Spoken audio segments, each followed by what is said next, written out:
Hey there and welcome to Malefic Design. Today I'm going to be looking at the Night Lord's new Warlord Traits, Relics and Stratagems from the Faith and Fury book.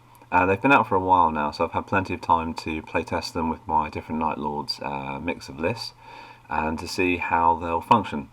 What I'm going to do is read through the rules. I'll try and do this fairly quickly, one by one.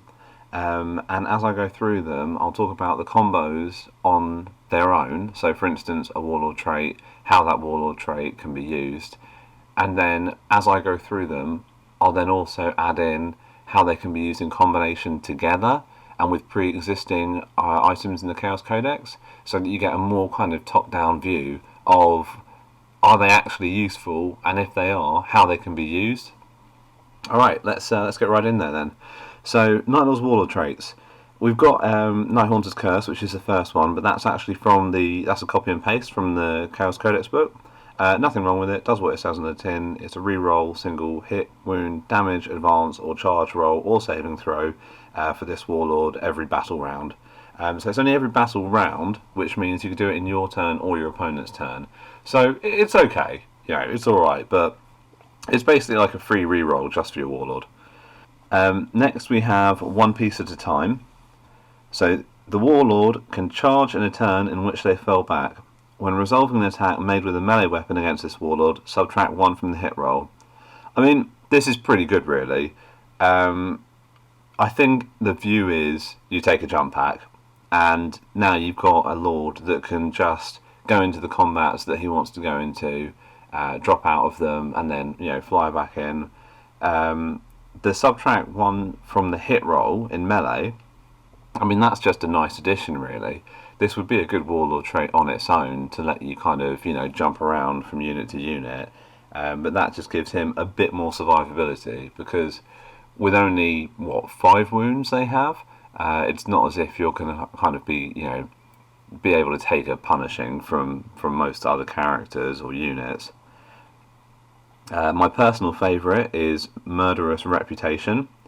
When resolving an attack made by this Warlord, an unmodified hit roll of 6 inflicts 1 mortal wound on the target in addition to any other damage.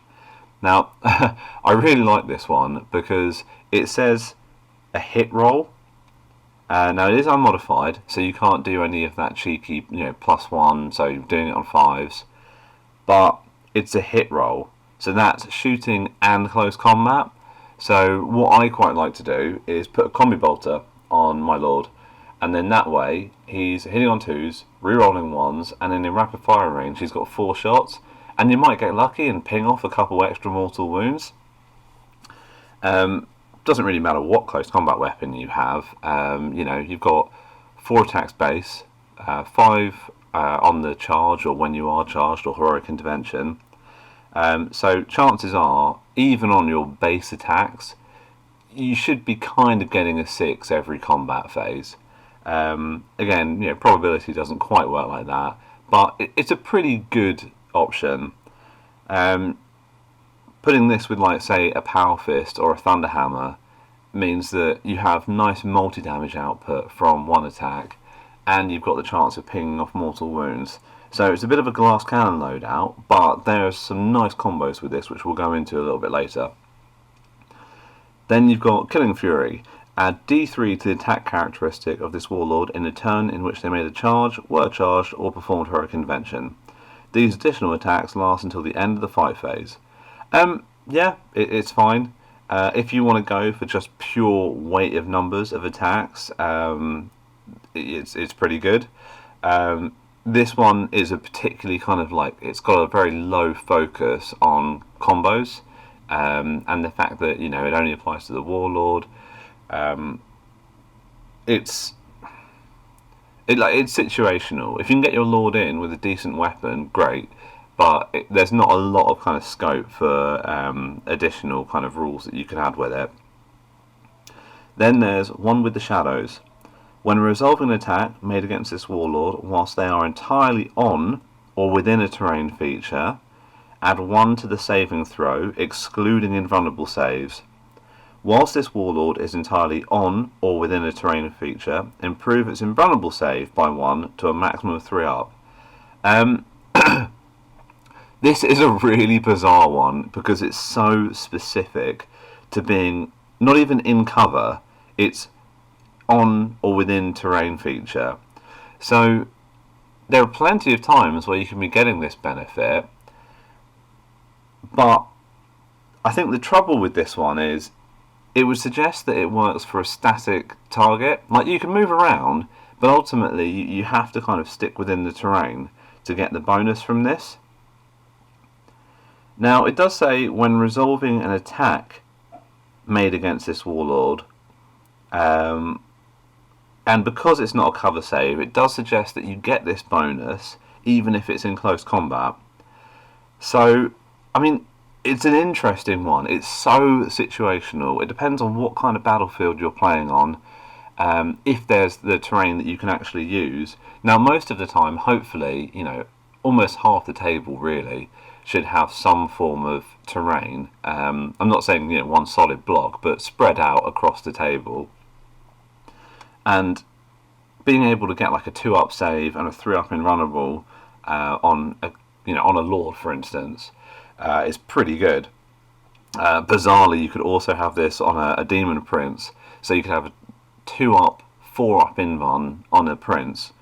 I mean, it's good. It's just a really weird way of using your character and of hugging that terrain and hoping that you can kind of shrug off the damage thanks to the bonus to your save. The last one, Dirty Fighter. When there are more friendly models within 3 inches of this Warlord than enemy models, when resolving an attack made with a melee weapon by this Warlord, add 1 to the wound roll. Okay, so on a thematic level, I really like this because, like, for instance, in Heresy, they get like a bonus for outnumbering, which I think affects the hit roll. So it's really nice to see that they've added this bully boy tactic into 40k Night Lords. It's quite good with things like Thunderhammers and Power Fists when you go for like really high toughness targets. It would be so easy to throw in a unit of, say, Warp Talons and a Lord against like an Imperial Knight, and now you're winning on 3s, literally just for having 1 extra model with you. Then all you would need to do is, say, do Veterans of the Long War, so that's another +1 to wound.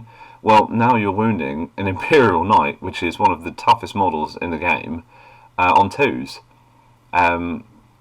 You're reducing it down to a 6-up save. It's 3 damage every time. Admittedly, you probably won't get through the wounds unless you've damaged it previously, but that's not bad for what is just effectively a Chaos Lord. Again, it's a bit situational. You've got to make sure that your character kind of has some brothers kicking around and that they work together. Again, I think as a lot of this is going to be themed towards, we're looking at kind of beta strike lists here with loadouts that favour lots of jump packs. So it's an interesting one, and we'll come back to it in a little bit. For now, let's move on to the stratagems. So very quick note, they're all 1 command point except for Vox Scream. So they're cheap, which is the great thing. Which is good because the troops choices in Chaos Space Marines aren't that great. So yes, like, you can run them as a battalion, but Chaos, they don't really benefit much from the troops choices they have. Whereas, say for instance with Primaris Marines, I say Primaris Marines, with Adeptus Astartes, you can have Primaris Marines as your troops, and they're quite useful really. They fulfill a number of battlefield roles, whereas Chaos Space Marines, like, they're okay. I basically would always run them with Reaper Chain Cannons. 5-man squad, Reaper Chain Cannon. It's versatile. It's not super expensive, and at least you're dishing out a good number of shooting attacks. Cultists are okay, but they have suffered now that they don't benefit from Legion traits, which is completely understandable. They're not Legionnaires, so they shouldn't have been getting it anyway. But it just means that they're not fantastic. Anyway, in Midnight Clad, so we know this one, it's the -1 to hit against Night Lord's infantry. Pretty good. A lot of armies, though, are going to kind of like nullify this. For instance, I think if you have a Chapter Master in in Space Marines, he lets you reroll all misses now, regardless of modifiers. So, okay, yeah, great. A squad's going to be hitting you on 4s now, but they're going to get to reroll all misses. So, it's not as good against armies that have the ability to kind of mitigate the damage, like the kind of the negative impact. Let's move on to Vox Screen. So 2 command points. Use this stratagem at the end of your movement phase. Select one enemy unit within 18 inches, so good range, of any Night Lord's unit from your army. Until the start of your next movement phase, enemy units cannot be affected by any of the selected units' aura abilities. This has the potential, situationally, to be really powerful. Is that Robote Gilliman, standing there 18 inches away from you? Right, well now no one's benefiting from his aura. And anyone that's played against him or has had a brief look at his rules knows that, the dude literally is the most charismatic son of a, with aura oozing out of every piece of armor. You can just shut that down for a turn. So, situationally, really, really powerful. Very useful to, just get rid of all those kind of benefits and modifiers and bonuses that your enemy might be getting. Prey on the Weak. Use this stratagem in your shooting phase or the fight phase when a Night Lord's unit from your army is chosen to shoot or fight, until the end of that phase when resolving an attack made by a model in that unit against an enemy unit whose models have a lower leadership characteristic than the attacking model. Add 1 to the hit roll. It's okay.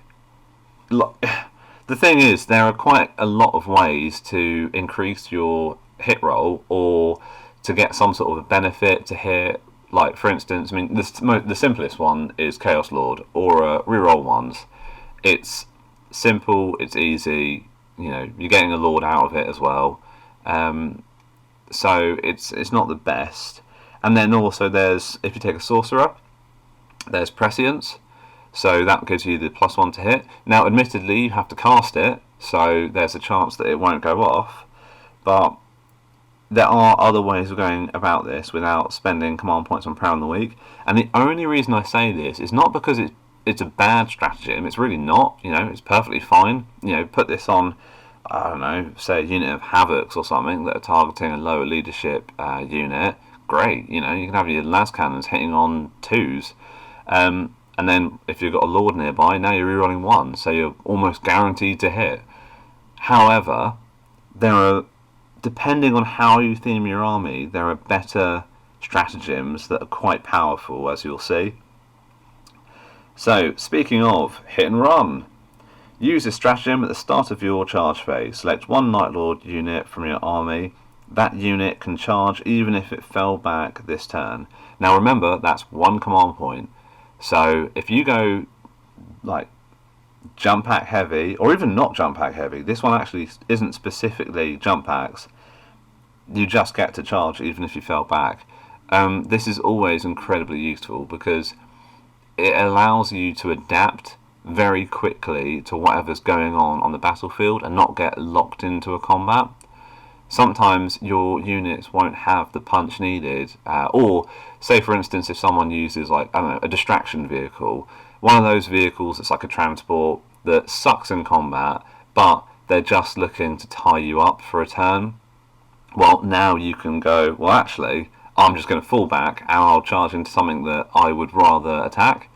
So this one I wouldn't even say this is just situational. I'd say that this is a very versatile tactic for keeping that maneuverability in your army, which is a huge benefit, especially in 8th edition.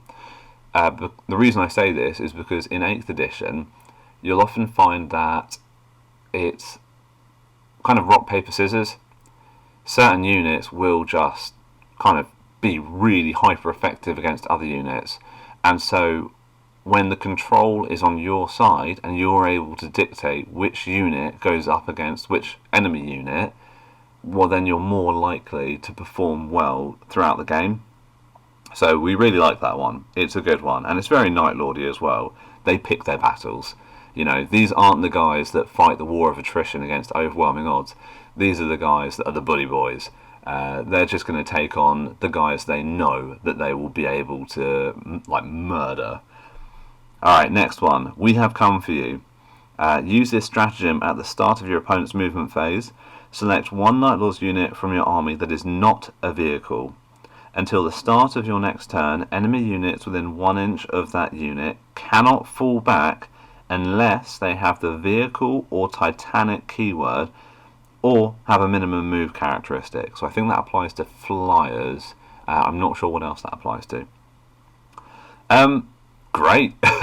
Brilliant. You know, it has a double effect. It keeps you in combat with the unit that you want to stay in combat with, so that you can carry on murdering them. And also, it stops your opponent from going, okay, I'm just going to walk out of combat and now I'll shoot you with the rest of my army. So this can effectively save your units from receiving a full retaliation. You know, your opponent could have anything that they might be able to charge into you, but at the very least you've denied them a shooting phase against one of your units. So again, this is all tying back into the theme of controlling the battlefield from a movement perspective. So again, just like hit and run, really, really good. So for instance, let's put this into it's not even a hypothetical, I'm pretty sure I've done this in some of my games. You have a jump pack unit, they come down, second turn, you help buff them get into combat, because there's plenty of ways to buff the movement for Night Lords. Great, you're now in combat. Next turn, enemy, no, you can't fall back, you're staying with me. Then, if you don't get killed in combat, which hopefully you won't, you can then go, okay, I'm now going to leave combat. If I've got jump packs, I can shoot, and I'll now use the hit and run trait so I can charge in something else. You know, combining those things together, and it's only cost you 2 command points to use both those stratagems. Now you're dictating the flow of the battle, and if that's like even a half decent unit, you're going to be not only dictating the flow of the battle, but also damaging your enemy quite severely. Like, say for instance, Warp Talons, they received a massive points reduction, and they are frankly fantastic at cutting down infantry. And we were talking fairly low infantry, but they could even stand up against Terminators purely because they're re-rolling wounds and they're like a half decent armor piercing. And now with Hateful Assault, they're getting 3 attack space, I think it is, 4 for the aspiring champion. So the fact that they also deny Overwatch on the turn they come down means that potentially you can come down, deny Overwatch, charge a unit, force them to stay in combat, leave combat, and then charge thanks to these stratagems.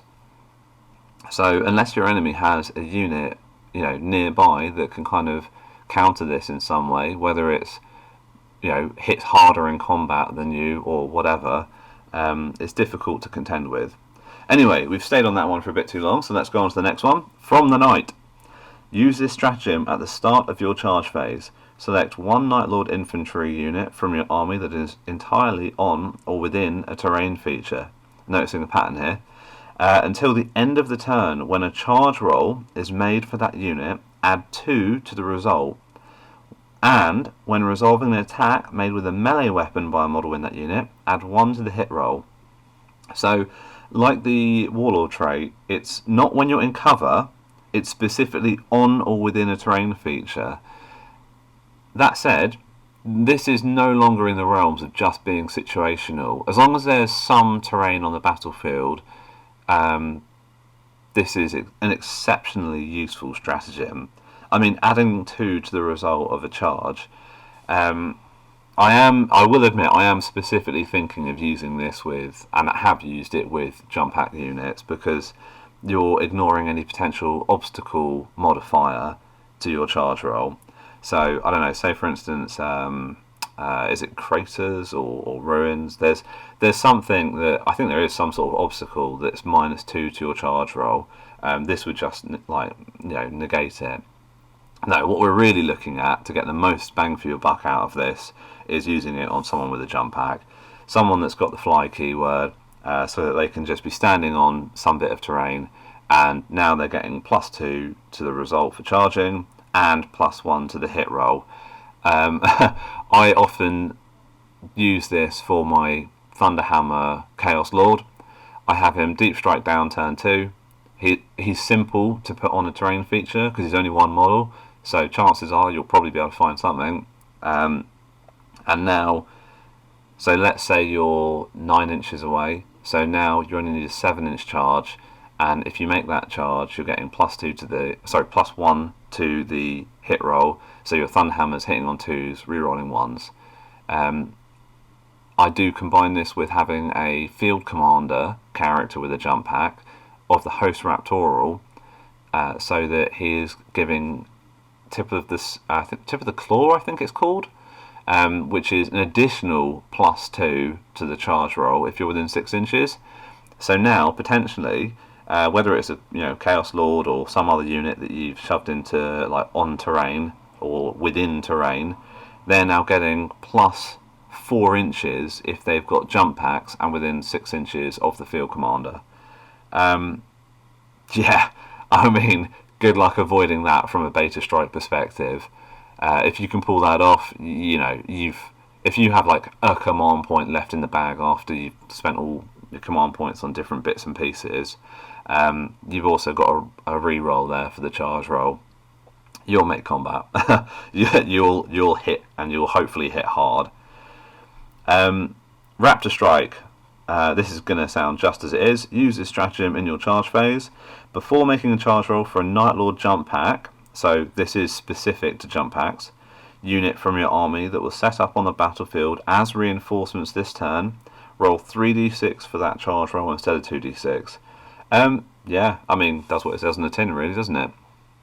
I almost exclusively use this for Warp Talons, because they ignore Overwatch. You just cannot fire Overwatch against them the turn they come down. So giving them the 3d6 charge, I think the average roll on 2 dice is about 7. So really, on average, and I know probabilities can sometimes throw you through a bit of a loop, but you should be making the charge most times. And then if you combine that, as I mentioned, with the field commander with tip of the claw. I mean, it doesn't have to be the field commander, but the Warlord Traits are so good in this new book, in the Faith and Fury book, that it's worth having a Warlord trait from the Night Lords and the Host Raptorial. So the field commander will give you +2, so you'd have 3d6 charge +2 for your Warp Talons unit, and they're denying Overwatch. And then you combine that with throwing on From the Night, which was the previous one that we just talked about, on your Chaos Lord or other character that's within charge range. And then if he's got a jump pack, he's getting +4 to the roll.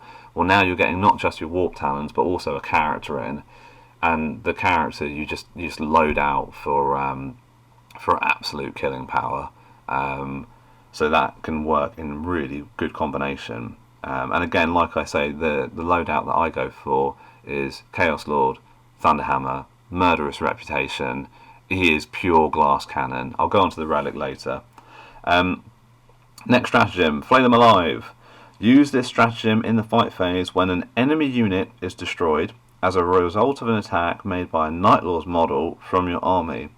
Until the end of the turn, when a morale test is taken for an enemy unit within 12 inches of that Night Lord's unit, your opponent must roll 1 additional d6, and you can choose one of those dice to be discarded.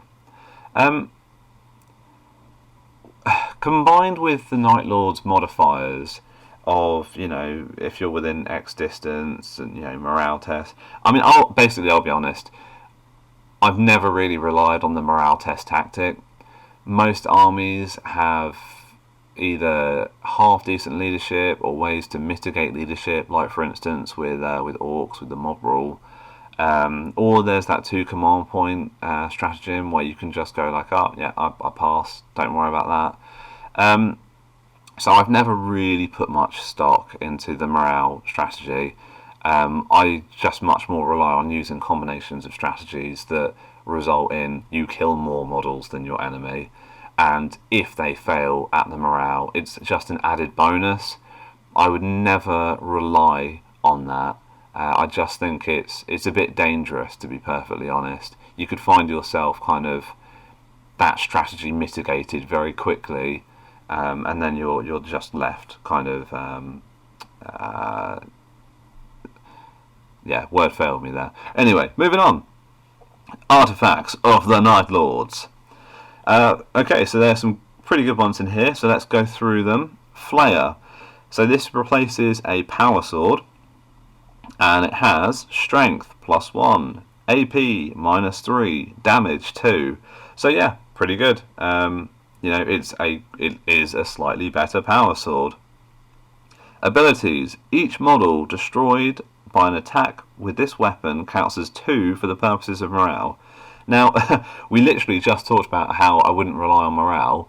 If I was using that, okay, well then that's slightly different, because that really is going to power up those modifiers quite quickly if you're able to kill units. It's not the loadout that I often run, but it's not a bad one.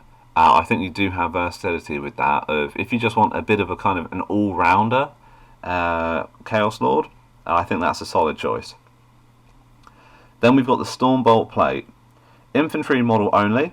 A model with this relic has a save characteristic of 2+, so pretty nice. In addition, a model with this relic always counts as being in cover, even while it is not entirely on or within a terrain feature.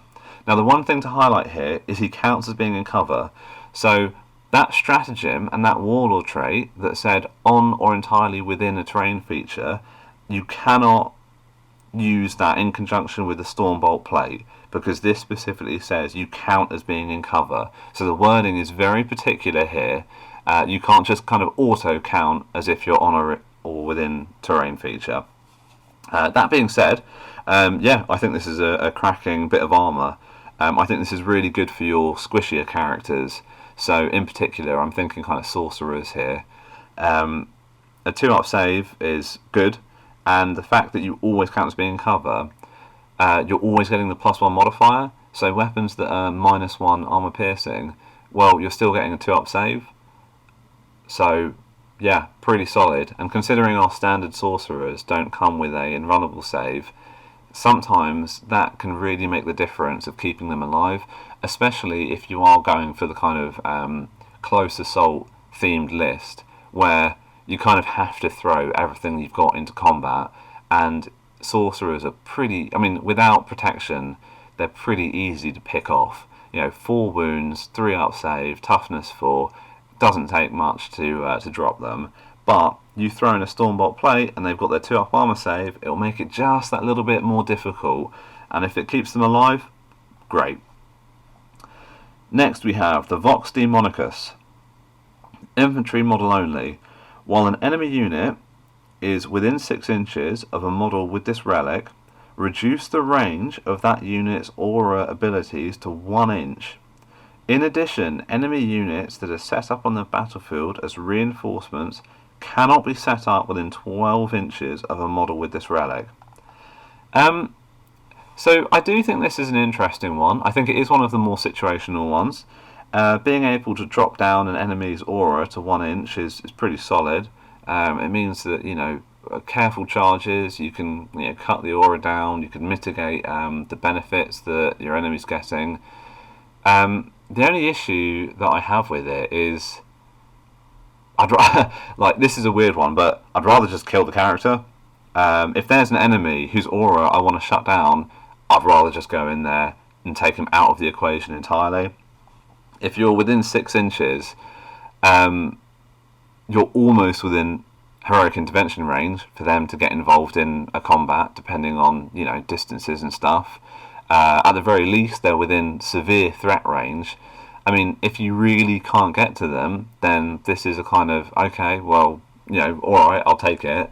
But I think there are better artifacts in here that can do more proactive things for you. The reinforcements thing is nice, of meaning someone can't set up closer than 12 inches of you. But again, I mean, if you're going to go for a more aggressive list, I just think this is one that you could probably not bother taking. Talons of the Night Terror. So this is for models that can fly only, and the relic has the following profile. And this isn't replacing a weapon, just to kind of add that in. This is just an extra weapon that you receive. So it's a melee weapon, strength +1, AP -1, damage 1. Okay, so, it's basically a chain axe. Abilities. When a model with this relic fights, it makes D3 additional attacks with this weapon, or D6 additional attacks with this weapon, if it made a charge move, or performed a heroic intervention this turn. Okay, so you look at this and you go, well, that sucks a bit. But this is where we talk about using it in combination with stuff. I always throw this down with Murderous Reputation, mainly because when you charge and you get D6 additional attacks, now you might just roll a 1, but what if you roll a 5? And of those 5 dice, what if you get lucky and 2 of those 5 dice are 6s? Well, now you've just done 2 additional mortal wounds, and you then still get to roll to wound, and your enemy has to make saves. So there's still a chance that you'll ping off yet more wounds. Use this in combination, like I say. I mean, the loadout I run, it is Thunderhammer and Combi Bolter. I'm going for mass attacks with heavy hitting power if I need it, but also this could just mulch through like a unit of Primaris Marines or Orc Boys, just because of the sheer volume of attacks that you could potentially pump out. So depending on what combos you throw this down with, actually I think it's a really good relic. You're just going for playing the numbers here, and I like it because it's a bit of a gamble. It's a glass cannon gamble where you go, I am just going to make my lord an absolute murder machine, and I'm going to roll the dice and see what happens. Okay, next one. Scourging Chains. Improve the armor penetration characteristic of melee weapons a model with this relic is equipped with by 1. So for instance, AP 0 becomes AP -1. Subtract 1 from the attack characteristic to a minimum of 1 of enemy models whilst they are within 1 inch of a model with this relic. I mean, on the one hand, your Power Fists and Thunderhammers are now AP -4, so they'll ignore 3-up saves, which is quite nice, but I just think there are better relics. It's okay. That really kind of sums it up. It's okay. I think there are plenty of things that you can do with it, but the trouble is, unless you're taking a Power Fist or Thunderhammer, your melee weapon options pretty much suck because they're damage 1. So unless you're going for an anti-infantry lord, I don't really see the true benefit of this. And if you are going for an anti-infantry lord, well, you could just take the Flayer, because you're doing so much morale damage that you could do some serious hurt to units. So yeah, I probably would never really take this one. Not even if I was trying to run a more thematic fun list. Right, Misery of the Meek. So this is the last one. Once per battle, at the start of your movement phase, a model with this relic can drink from the Misery of the Meek. Or Misery of Meek even. That model immediately regains up to D6 lost wounds, and until the start of your next turn, add D3 to the model's attack characteristics. Yeah, I mean, it's weird. I don't know where this has come from. I can't really remember reading a book or narrative where something like this was in, but yeah, I like it. It's cool. It's bizarrely thematic. I mean, I don't know what he's drinking here. It just says it's an elixir, and it's distilled fear and suffering of these unfortunate victims. So I guess he's just drinking the cortisol of his victims. You know, that's the adrenaline chemical that our body produces. So yeah, he's just downing some cortisol. So regains D6 lost wounds.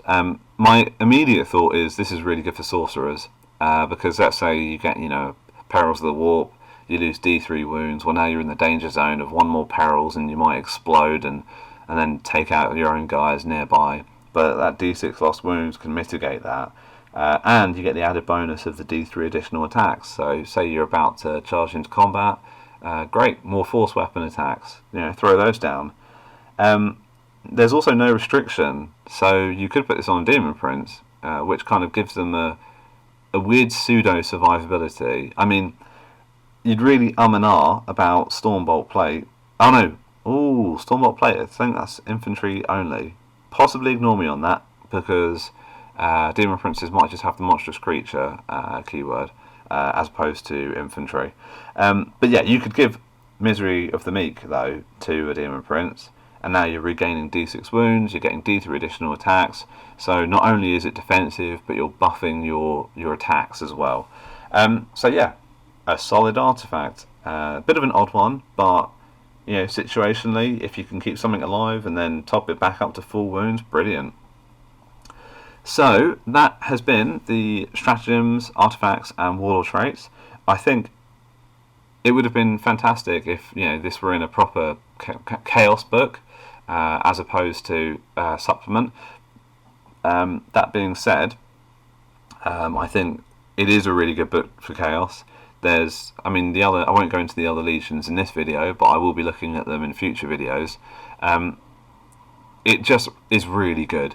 It can create new thematic lists that also have a competitive edge to them, and I think that is the main thing, really, that you want to be able to play the armies that you want to play and know that you've always got a solid chance of winning.